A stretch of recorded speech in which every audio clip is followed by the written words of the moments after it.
This is a review of the Arcadia ArcLight 2.0 wireless Bluetooth clamshell keyboard case. It comes with a matte polycarbonate finish that is fingerprint free. It has a rotatable aluminum swivel stand and adjustable angles for the orientation of the iPad. It fits the iPad 2, the iPad 3, and the iPad 4. Inside the box you'll find a brief user guide, a beautiful thin line case, and a cord to use to charge the keyboard. The charging cable is 32.5 inches long.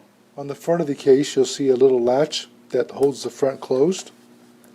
You can pop that up, open up the case, and now you can see the keyboard, which is quite nicely laid out. This part here will pop onto the iPad to hold it in place, and then here's the off-on controls for the keyboard. Installing the iPad is very simple. You simply lay it in place and press down, and just that quickly it snaps in.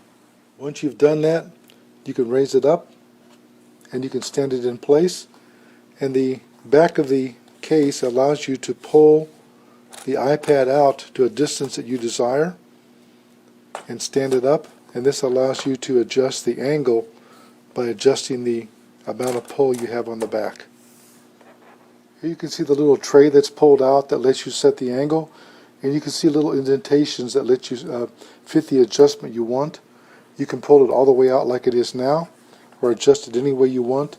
This piece here no longer pulls out of the keyboard, so you can't detach the iPad from the keyboard like you could in the original models. In addition, here on the original models you could unclasp this and take the iPad off. You can't do that. It's now attached.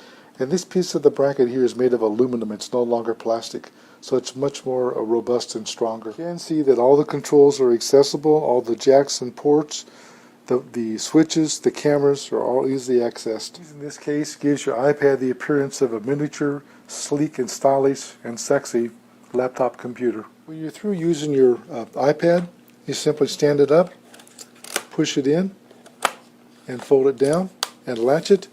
You probably couldn't hear it, but the iPad clicked. That's because the keyboard has magnets in it that automatically puts the iPad to sleep and wakes it up when you open the case. Now when I open the case, the iPad will come on, and it needs to have its password entered again to unlock it. Here on the side you can see a micro USB port. This is allow you to plug in the charging cable, which one end is a micro USB port, and you can plug it in here and prepare to charge the keyboard. Charging the device is relatively easy. You can use any USB port on your computer or any AC wall charger you have that has a USB output at 5 volts.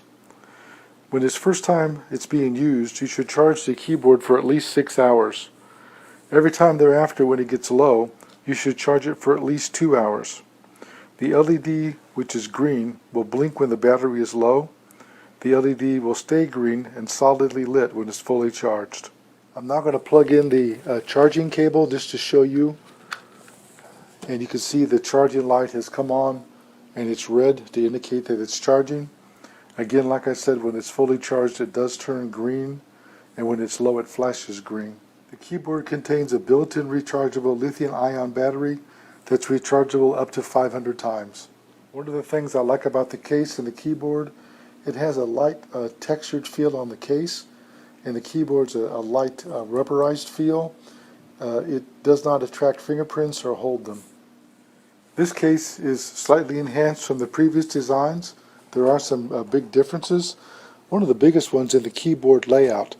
If you had a previous Bluetooth, you always notice that the shift key, for example, and the enter key were smaller. What they've done here is they've made the top row of the keys, these functionality keys, much smaller, and made the keys that you use more often larger, which is a great idea. They've also reduced the size of the arrow keys, and it gives more room for typing. Your bigger fingers fit on the keys much easier, and when you use these keys, you just have to remember they're a little bit smaller. In addition, I already mentioned the back bracket is made of metal, so it's greatly stronger. It seems to be more functional. It operates smoother, opens up easier. There's also 2 angle grooves, as I mentioned before, to tilt the tablet in. These grooves are wider and deeper to give a more solid fit when you tilt your tablet. The case overall is thinner, and as a result it's also lighter, so it's easier to carry. The nice thing about this case is that when you close it up, you do get a complete sense of security, because it is a wraparound case that locks in place, and you just feel like your iPad's really protected on all sides. The nice thing about this case is you can still lift it up, rotate the display, place it in the position you want, and it's fully rotatable within 360 degrees. So if you like the home button on the left or right, you set it up the way you want to do it. We're now going to give a quick lesson on how to hook up the Bluetooth. The first thing you do is turn on the keyboard. The keyboard comes on. You press the connect button. You can see Bluetooth is flashing. You touch the settings button on the iPad. You can see Bluetooth is off. You swipe it and turn it on. It begins searching for a device. It found a Bluetooth keyboard and says not paired. You touch that, and it asks you to enter a code, which is a random code. In this case it's 0863. So you type in 0863 and enter, and now it says connected. So now you can come over and press the home button, and you're back to a system here where you can start to use the keyboard. See that I've typed a sentence here with the keyboard. I've mistyped the word keyboard intentionally. You can see it's underlined in red. This is one of the things that you give up when using the Bluetooth keyboard, is that the automatic spell correction and automatic capitalization for the first word of a sentence, for example, doesn't work. And if I reach up and touch the screen on that word, it pops up and gives me a selection. I can touch keyboard, and I just did the spell correction. You just have to remember that using a keyboard, a Bluetooth keyboard with a case like this, there is still some interaction between the screen and the keyboard. Here on the top row you do see a set of functional keys. This key here will take you to home. So if I'm on my typing screen here and I press the home button, I go to home. If I come over here, this is dim the screen. This is brighten the screen. Here you can see the search button, F4. If you press this, the keyboard will pop up. You can use the keyboard here or on the tablet. If you press the keyboard, it goes away again. I won't press this button, but this is a photograph preview button. This here takes you to the style of keyboard. In this case, we're using the English keyboard. This is skip backwards, play pause, skip forward, mute, turn the volume down, turn the volume up so you can listen to your music or watch a movie and turn the volume up and down. If you have to get up and leave your tablet, you don't want somebody playing with it, you just hit the lock button and it locks the unit, and then when they come back and turn it back on, they have to enter the password to use it. Now that I've locked it, the iPad's off, I can press a key on the keyboard. It pops up and shows me that it wants the password.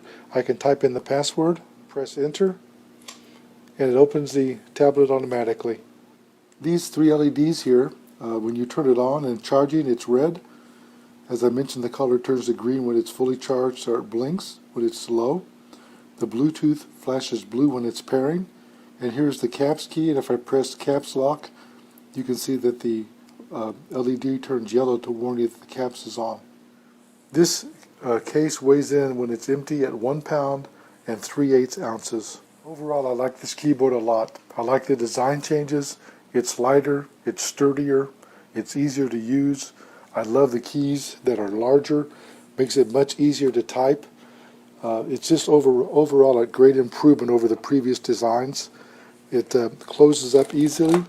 I love how it turns off the iPad when you close it and locks into place. You can see how thin it is. It's actually 22 millimeters, which is less than 1 inch thick. Very lightweight. I also love the fact that you can carry this all day long and not get fingerprints all over it. It just looks professional and it feels solid. I rate this product at 5 stars. This review was done by JJ CEO. I'd like to tell you I was given a sample for test and evaluation, and I promise to do a fair and honest review.